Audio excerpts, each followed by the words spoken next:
प्रस्तुत है सुनीता द्विवेदी के द्वारा लिखी कहानी जिसका शीर्षक है अजीब दास्तां। नोएडा सेक्टर 46 जलवायु बिहार के मुख्य द्वार पर आनंद के फोन की घंटी बजती है। हेलो हेलो सत्यम, बस मैं निकल रहा हूँ। तुम कहाँ तक पहुँचे?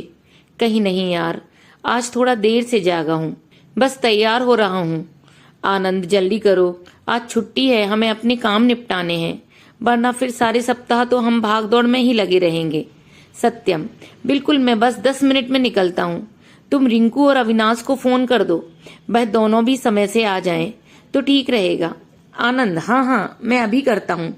चलो फिर मिलते हैं ग्रेटर नोएडा सेक्टर 165 में। आनंद रिंकू और अविनाश को फोन करता है। सभी लगभग 11:40 तक ग्रेटर नोएडा पहुंच चुके थे। सोसाइटी मूनलाइट के मुख्य द्वार पर बैठा गार्ड सभी को रोककर, सर किस फ्लैट में जाना है आप लोगों को? Rinku, tower A2 block B के फ्लैट नंबर 129 में जाना है। गार्ड थोड़ा अचंभित होकर, दोबारा बोलिए, किस फ्लैट में? सत्यम, क्या कान खराब है तुम्हारे? सुनाई नहीं दिया? Flat number 129 block B। Guard ने घबराते हुए उसकी चाबी उठाई। वह कुछ सेकंड में ही पसीने पसीने हो गया था। उसने चाबी को आगे बढ़ाया तो झपट कर सत्यम ने चाबी ले ली और तेजी से आगे बढ़ा। सभी उसके पीछे पीछे ब्लॉक B की ओर बढ़ रहे थे। सत्यम, रिंकू, आनंद और अविनाश लिफ्ट में पहुंचकर रिंकू कहता है, हमने अभी तक 4 फ्लैट देख लिए हैं, बस इसे देखने के बाद हम अपना निर्णय ले लेंगे। अविनाश, बिल्कुल, इतना समय कहाँ है रोज रोज घूमने का। वह सभी इमारत के उस स्थल पर पहुंच गए थे जिस पर फ्लैट 129 होता है। सत्यम आगे बढ़कर फ्लैट का दरवाजा खोलता है। रिंकू आसपास की लोकेशन देखने लगता है। यार बाहर तो अच्छा सीन है। सभी जब फ्लैट के अंदर जाते हैं, फ्लैट में सभी सामान बड़े करीने से सजा रखा था। घर पूरी तरीके से फर्निश्ड लग रहा था। उसमें दिए गए प्रत्येक कमरे में डबल बेड, लकड़ी की अलमीरा, एयर कंडीशन लगा हुआ था। रसोई घर में चिमनी सहित जरूरत का प्रत्येक सामान था। रसोई के बगल में फ्रिज रखा हुआ था। अविनाश यह देखकर चहकता है, यार हम सब यहीं रहेंगे, सारा सामान है इस घर में, हमें तो कुछ भी नहीं लेना होगा, पैसे भी बचेंगे। सत्यम कहता है, पहले पता लगा लो, ज्यादा किराया तो नहीं है इस घर का, इसका मालिक इतनी सुविधा क्यों दे रहा है? रिंकू, ज्यादा दिमाग मत चलाओ, हमें तो रहना है और 4 कमरे भी हैं इस घर में। यदि कोई अपनी महिला दोस्त बुलाना चाहेगा तब भी ला सकता है। तभी बड़ी तेज तेज हवाएं चलने लगती हैं, पर्दे उड़ने लगते हैं। आनंद कहता है, तुम अभी तक किसी लड़की से दोस्ती भी कर पाए हो? नहीं यार, कोई मिली ही नहीं। मैं तो भविष्य के लिए सोच रहा था, यदि कभी कोई मेरी दोस्त बनी तो मैं उसे घर ला सकता हूँ। हवाएं और तेज हो जाती हैं। बाहर की बालकनी में लगी धातु की घंटियां बजने लगती हैं। सत्यम कहता है, इतनी तेज हवा अभी तो बिल्कुल भी नहीं चल रही थी, अब क्या हुआ? रिंकू कहता है, अरे यहाँ तो हवा बहुत तेज है, कूलर पंखे की जरूरत भी नहीं पड़ेगी। थोड़ी ही समय में हवाएं शांत हो जाती हैं। सभी एक साथ बोलते हैं, बहुत अच्छा है, फाइनल कर लेते हैं इस घर को। सभी फ्लैट के दरवाजे को बंद करते हैं। सत्यम कहता है, अरे आनंद, जरा मकान मालिक को फोन लगाकर देखो। अभी फोन लगाता हूँ। आनंद, हेलो कुठारी साहब, हमें आपका फ्लैट नंबर 129 मूनलाइट सोसाइटी वाला पसंद है। कोठारी जी, बहुत अच्छा, आप आज ही अपना सामान रख सकते हैं और रहने के लिए आ सकते हैं। आनंद, हम आपको 2 महीने का एडवांस भेज देंगे, 70,000। धन्यवाद। धन्यवाद सर जी, आप सभी का स्वागत है। सभी लड़के अपना अपना सामान लेकर पुनः फ्लैट नंबर 129 में पहुंचते हैं। रात 8 बजे तक सभी ने अपना सामान सेट कर लिया था। सत्यम, रिंकू, अविनाश और आनंद सामने की बालकनी में आराम की मुद्रा में खड़े हो जाते हैं। सामने की टावर में बने फ्लैटों से आने वाली बिजली ऐसी लग रही थी मानो स्वर्ग में उपस्थित अप्सराएं अपने अपने महल से झांक रही हों। ऐसी सुंदर छटा देखकर चारों दोस्त बहुत खुश होते हैं। चारों अपने अपने कार्यों में संलग्न हो जाते हैं। अविनाश अपनी माँ से बात करता है, उन्हें आज घटित हुई सारी घटनाओं की जानकारी दे रहा होता है। रिंकू अपने लैपटॉप पर लग जाता है। आनंद अपने बिस्तर पर सोने चला जाता है। सत्यम भी अपने पिता से नए फ्लैट की चर्चाओं में व्यस्त हो जाता है। सुबह के 6 बजे थे। सभी गहरी नींद में सोए हुए थे। तभी कुकर की सीटी की तेज आवाज आती है। सत्यम झटके से उठता है। अरे, इतनी सुबह किसको भूख लगने लगी? तभी दूसरी सीटी बजती है। आनंद और अविनाश भी उठकर आते हैं। सभी लॉबी में आते हैं। आनंद, सत्यम कौन है रसोई घर में? मुझे क्या पता, मैं तो खुद सीटी की आवाज सुन के जागा हूँ। तीनों आगे बढ़ते हैं। रसोई में जैसे ही पहुंचते हैं, चारों तरफ खाने की मनमोहक खुशबू दौड़ रही थी। एक लड़की जो गैस की ओर मुंह करके भोजन पका रही थी, उसकी कमर से नीचे तक लंबे काले बाल, गुलाबी रंग का कुर्ता सलवार पहन रखा था। जैसे ही तीनों रसोई के दरवाजे पर पहुंचते हैं, उनकी आहट पाकर वह मुड़कर देखती है। तीनों पीछे हट जाते हैं। आनंद, तुम कौन हो? कहाँ से आई हो? आनंद के प्रश्न में घबराहट भी शामिल थी। उसे लगा अचानक घर में एक स्त्री कहाँ से आ गई। वह नजर झुकाकर बोलती है, साहब, मेरा नाम सुरेखा है। मुझे आपके दोस्त लाए हैं। हमारे दोस्त? कौन? हम तो यही हैं। अविनाश कहता है। रिंकू लाया है क्या? सत्यम, आओ उससे पूछते हैं। तीनों रिंकू के कक्ष में पहुंचकर खुद तो आराम से सो रहा है। अविनाश उसे हिलाता है। उठ रिंकू, उठ, साले किसको लेकर आया है और कहां से? रिंकू अंगड़ाई लेता हुआ, क्या हुआ?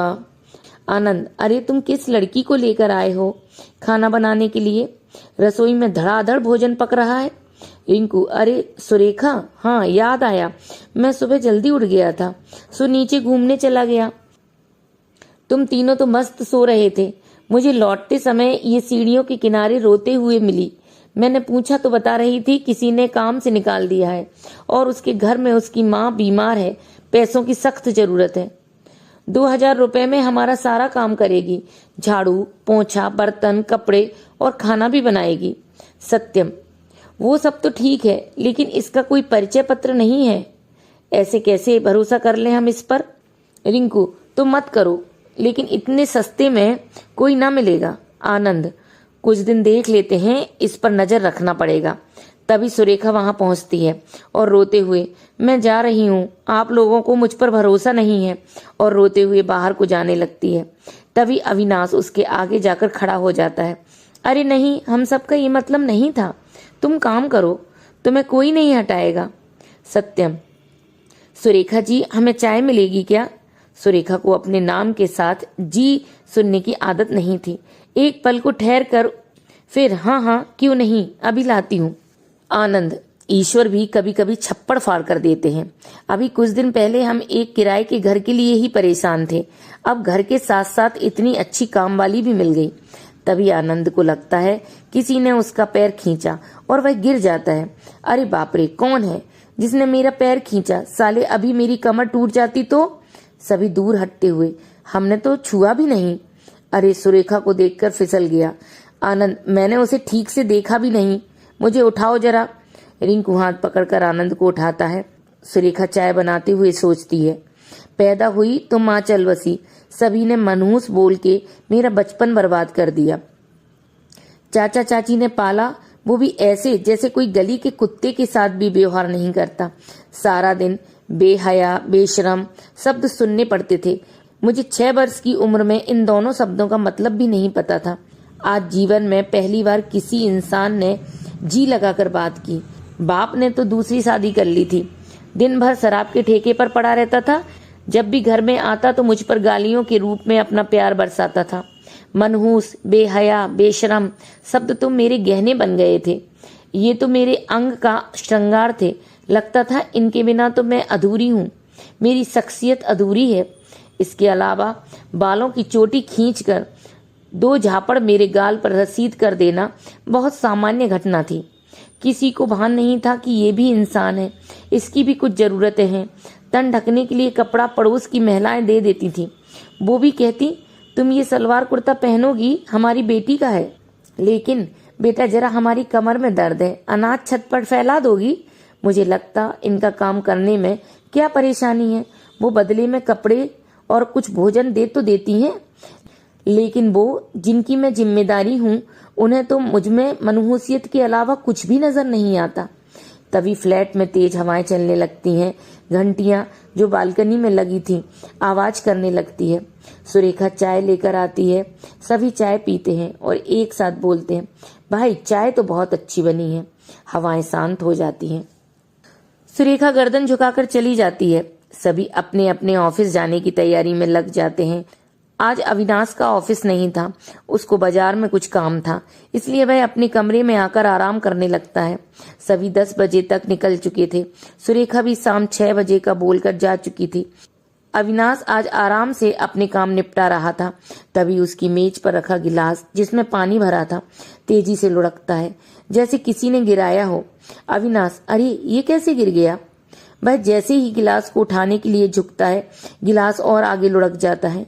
एक पल के लिए अविनाश घबरा जाता है। वह तुरंत अपने बेड पर बैठ जाता है। तभी तेजी से बाथरूम का दरवाजा बंद होने की आवाज आती है। अविनाश को ये सब सामान्य नहीं लग रहा था। वह पसीने पसीने हो जाता है। अपने बेड के कोने में जाकर बैठ जाता है। वह सारा दिन न सोया न जागा और न ही अपने कोई काम किए थे। बस वह तो सिर्फ गिलास को देखे जा रहा था। शाम को एकदम 6 बजे जैसे ही सत्यम ऑफिस से वापस आता है, दरवाजे के बगल में सुरेखा बैठी होती है। सत्यम, अरे तुम ठीक 6 बजे आ गई? सुरेखा, हाँ साहब।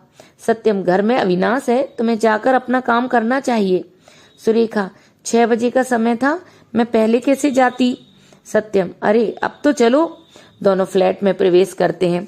सत्यम मुख्य द्वार को अपनी चाबी से खोलता है। अंदर का नजारा देखकर अविनाश कोने में अपने आप को समेट कर बैठा हुआ था। सत्यम कहता है, अविनाश, अविनाश क्या हुआ? अविनाश उठकर सत्यम के पास आता है और उसके दोनों हाथों को पकड़कर, यार इस घर में कोई और है जो हमारे आसपास है, शायद भूत। अविनाश बहुत धीरे से बोलता है। सुरेखा मुड़कर अपने काम में लग जाती है। सुरेखा याद करती है जब बचपन में उसके चारों ओर जो भी इंसान थे, कोई भी उसका नहीं था, सिर्फ उसका भाई मदन जो कि उसके चाचा का बेटा था।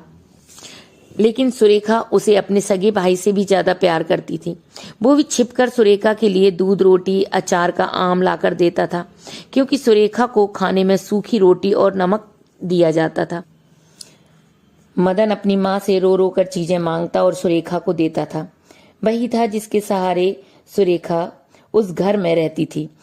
उसके चाचा की 2 बेटियां भी थीं जो हर पल सुरेखा पर नजर रखती थीं, और यदि थोड़ा भी सुरेखा को आराम करते देखती तो तुरंत अपनी माँ से उसकी शिकायत करती थीं। सुरेखा के हिस्से में घर का प्रत्येक काम आता था, सुबह के खाने से लेकर रात के बिस्तर बिछाने तक। और यदि एक भी काम में थोड़ा देर हो जाती तो उसकी चाची चिल्लाती, इस बेशरम बेहया को देखो। फिर क्या था, चाचा ताबड़तोड़ डंडे बरसाते और सुरेखा अधमरी सी कोने में पड़ी रहती थी। वह रात भर रोकर अपनी माँ जो तारा बन गई थी उससे शिकायत करती, क्या जरूरत थी मुझे जन्म देने की, मुझे भी अपने पास बुला ले, हम दोनों साथ साथ रहेंगे। और सोचते सोचते सो जाती थी। शाम का खाना बनाकर सुरेखा घर से जाने लगती है, तभी रिंकू अंदर आता है जो अभी अभी ऑफिस से आया था। सुरेखा को देखकर मुस्कुराता है। सुरेखा हवा की झोंके की तरह बाहर निकल जाती है। अविनाश जो थोड़ा डरा हुआ था कहता है, मुझे सच में डर लग रहा था। रिंकू, कुछ नहीं है यार, मस्त रहो। सभी अपने अपने कमरे में जाते हैं। आनंद जो भोजन के पश्चात बालकनी में टहल रहा था, उसे नीचे पार्क के झूले पर सुरेखा झूलती नजर आती है। वह फोन में समय देखता है, लगभग 11:45 हुए थे। एक बार को वह सोचने लगता है कि ये अभी भी यहीं घूम रही है, घर नहीं गई, इसकी तो माँ बीमार है। यह सोचकर वह तुरंत लिफ्ट से नीचे पहुंचता है और जैसे ही पार्क में उसी झूले तक जाता है, सुरेखा वहां नहीं थी। आनंद वापस फ्लैट में आ जाता है। रिंकू जो अभी जाग रहा था, कहाँ गए थे? आनंद कहीं नहीं, बाहर टहल रहा था। आनंद को सुरेखा का गायब होना परेशान कर रहा था। सुबह ठीक 6:30 बजे दरवाजे की घंटी बजती है। रिंकू दरवाजा खोलता है। आ गई तुम? हाँ साहब। रिंकू, आज मेरे कपड़े बहुत हैं, धुल देना। जी साहब। रिंकू अपने कमरे में जाता है। बालकनी की डोरी बहुत तेजी से हिलने लगती है। उसकी टेबल पर रखी लैंप जलने बुझने लगती है। रिंकू को थोड़ा अजीब लगता है। वह आनंद के पास जाता है और उसे भी बालकनी की डोरी दिखाता है।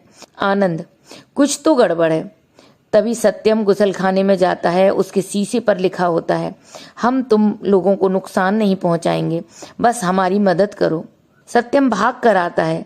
तभी सुरेखा उनके दरवाजे पर आती है, सर झुकाकर, साहब सारा काम हो गया। रिंकू, इतने जल्दी? हाँ ठीक है, तुम जाओ। जैसे ही वह जाती है, उसके पीछे से तेज हवाएं चलने लगती हैं। बीच में रखी कुर्सी गिरती है। अब ये हाल था कि कोई भी इस घर में अकेले रुकने को तैयार नहीं था।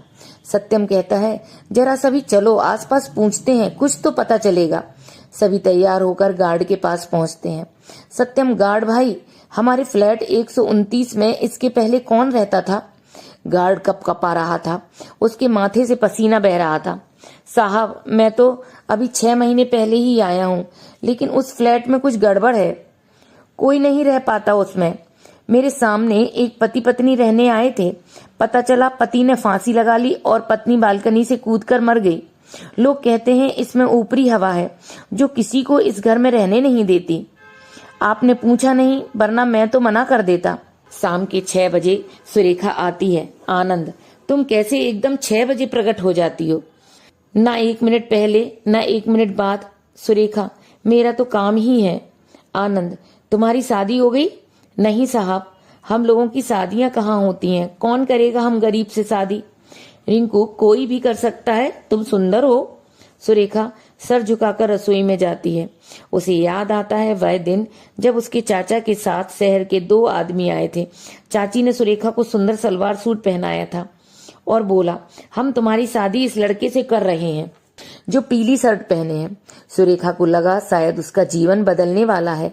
एक दिन मुलाकात और दूसरे दिन चाचा ने सुरेखा को उस आदमी के साथ भेज दिया था। बोला, अब यही तुम्हारी देखभाल करेगा। उसका छोटा भाई मदन बहुत रोया था। सुरेखा शहर आती है तो उस आदमी का असली चेहरा उसे दिखाई देता है। वह सुरेखा को कोठारी साहब को बेच गया था। कोठारी की पत्नी काफी बीमार रहती थी, इसलिए मुझे उनकी सेवा में लगा दिया गया। लेकिन कोठारी जब चाहता मेरे साथ रात भर बिताता था। आज मुझे बेहया और बेशरम का मतलब समझ में आ गया था। उसकी पत्नी मुझसे बहुत लगाव रखती थी, लेकिन जब एक दिन मुझे पता लगा कि कोठारी अपनी पत्नी को ऐसी दवाएं देता है जो उसको धीरे धीरे खत्म कर रही हैं और सारा कंपनी का हिस्सा जो कि उसकी पत्नी के पिता का है उस पर कब्जा करना चाहता था। सुरेखा को लगा कि उसकी मनसा जो अपनी पत्नी को खत्म करने की है उसे मैं पूरा नहीं होने दूंगी। सुरेखा उनकी दवाइयों को खाली करके उसमें पानी भरने लगी थी। धीरे धीरे उसकी पत्नी ठीक हो रही थी। अचानक कोठारी को सुरेखा जो कारनामा कर रही थी उसकी भनक लग जाती है। वह उसे अपने नए बन रहे फ्लैट जो कि मूनलाइट सोसाइटी में था लाता है और उसके बालों को पकड़कर, अब तू यहीं रहेगी बेहया, अब तू मेरा असली चेहरा देखेगी। और फिर तो सुरेखा का दिल दहल जाता है। वह अचानक चीखती है। सभी रसोई की ओर भागते हैं। रिंकू, क्या हुआ सुरेखा? कुछ नहीं साहब, कुछ पुरानी यादें परेशान कर रही थी। रिंकू को सुरेखा पसंद आने लगी थी। उसे बड़ी फिक्र होती थी सुरेखा की। सुरेखा, आपके घर की अच्छे से सफाई कर देती हूँ। रिंकू, ठीक है। लेकिन जैसे ही वह अंदर रूम में पहुंचता है, सत्यम, अविनाश और आनंद, रहने दो, हमें नहीं करवानी सफाई। वैसे भी ना तो हमें ये जगह समझ में आ रही है और ना ये लड़की, कुछ गलत ना हो जाए हमारे साथ। अविनाश, हमें ये घर छोड़ देना चाहिए। आनंद, ठीक है, मैं भी यही सोचता हूँ। सत्यम, हाँ, गार्ड की बातों से भी यही लगता है। आनंद कहता है, मुझे तो ये सुरेखा भी डरावनी लगती है। रिंकू, क्या बकते हो? तभी सुरेखा के गिरने की आवाज आती है। सभी स्टोर रूम में भागते हैं। ऊपर रखा एक गत्ते का डिब्बा जिसमें कुछ टूटा फूटा लाइट का सामान, टेप, कैंची जैसा सामान जो वहीं बिखरा पड़ा था और सुरेखा अपने पैर को पकड़कर बैठी थी। रिंकू दौड़कर उसे उठाता है। सभी सामान को समेटकर, तुम यहाँ क्यों आई? हमारा कोई सामान नहीं है यहाँ पर, तुम जा सकती हो। वह खड़े होकर जाने लगती है। जाते जाते रिंकू के हाथ में एक पेन ड्राइव पकड़ाती है। ये भी थी साहब इस सामान में। रिंकू पेन ड्राइव हाथ में लेकर अपने कक्ष में जाता है बड़बड़ाता हुआ, तुम लोगों को तो सभी खराब लगते हैं, बेचारी इतना तो काम करती है। तभी सत्यम की चीख निकलती है। सभी उसके कमरे में जाते हैं। उसकी अलमीरा के कांच पर लिखा होता है, मैंने अपना काम कर दिया, अब तुम्हारी बारी है। अगर तुम लोगों ने मेरा काम नहीं किया, मुझे स्वतंत्र नहीं करवाया, तो मैं तुम लोगों का जीना हराम कर दूंगी। सबूत आप तक पहुंच चुका है। रिंकू, अविनाश, आनंद और सत्यम निर्णय लेते हैं कि अब हम अकेले नहीं रहेंगे इस घर में। सभी कहते हैं यहाँ पर कुछ तो खराबी है। आनंद कहता है, मुझे तो सुरेखा ही गड़बड़ लगती है।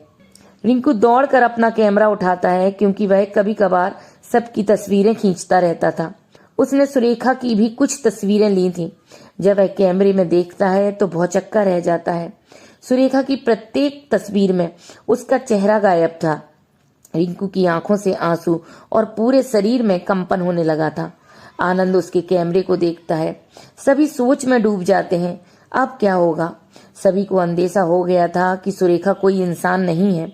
तभी सत्यम रिंकू के हाथ में जो पेन ड्राइव होती है उसे कंप्यूटर पर लगाता है तो सभी के होश उड़ जाते हैं। रात भर सभी चुपचाप बैठे रहते हैं। न किसी ने एक पल को आंख झपकी, न पानी पिया। सुबह होते ही, रिंकू मैं इसे पुलिस को देने जा रहा हूँ। सत्यम मत पड़ इस पचड़े में। क्यों, आरोपी को सजा तो मिलनी ही चाहिए ना। अविनाश हाँ, हम एक बार कोशिश करते हैं, अगर किसी को इंसाफ मिल जाए तो क्या बुरा है।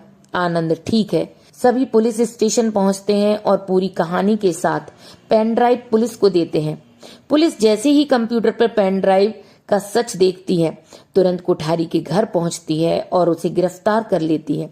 फिर चारों लड़कों के साथ फ्लैट पर पहुंचती है। पुलिस 3-4 मजदूरों को स्टोर रूम की दीवार को खोदने में लगा देती है। कुछ समय बाद ही उसकी दीवार की एक परत गिरती है और जो दृश्य सामने आता है उसकी कल्पना करना भी मुश्किल था। गुलाबी कपड़े में एक कंकाल जो कि दीवार में खड़ा चुनवाया गया था गिरता है। रिंकू इस कोठारी को तो कड़ी से कड़ी सजा मिलनी चाहिए। उसने इस लड़की के साथ बहुत अत्याचार किया है। लगातार 16 दिन उसके साथ अनौपचारिक व्यवहार किया और आखिर में उसकी हत्या कर दी जिससे सारे सबूत मिट जाएं। लेकिन जो शौक था कोठारी का वीडियो बनाने का, आज वही उसे खा गया। पुलिस सारे सबूत लेकर चली जाती है। चारों दोस्त जो अभी सदमे में थे इस घर को छोड़ने की तैयारी करते हैं अपना सामान एकत्रित करके। जब तक गाड़ी जो सामान ले जाने के लिए बुलाई थी उसके इंतजार में सोफे पर ही लेट जाते हैं आराम करने की मुद्रा में। और जैसे ही सीटी की आवाज आती है सभी झटके से उठते हैं। पूरे घर में खाने की मनमोहक खुशबू दौड़ रही। हवाएं तेज हो गई थीं। बालकनी की घंटियां बजने लगी थीं। दरवाजा अपने आप खुल गया था। सभी को एहसास हो गया था कि ये सुरेखा की खुशी है जो उसे आज मिली है। सभी बाहर बालकनी में खड़े होते हैं। तभी एक बिजली जो उनके फ्लैट की खिड़की से निकलकर आसमान की ओर दौड़ रही थी, तभी एक बिजली जैसी चमक जो उनके फ्लैट की खिड़की से निकलकर आसमान की ओर जाती है। आनंद सुरेखा आज अपनी माँ से मिलने चली गई। रिंकू हाँ, और उसकी आंखें अश्रुओं से भीगी हुई थी। अविनाश लेकिन हम यहाँ फिर भी नहीं रुकेंगे। मुझे ऐसी आत्माएं अपने जीवन में नहीं चाहिए। सत्यम ये सब रिंकू की वजह से हुआ। सभी दोस्त अपना सामान लेकर चल देते हैं। फ्लैट की लाइट जल बुझ रही थी, मानो बालकनी से सुरेखा बाय कर रही हो। कहानी सुनने के लिए आप सभी का बहुत बहुत धन्यवाद और फिर मिलते हैं आपके अंतर्मन को छू लेने वाली मेरी नई कहानी के साथ।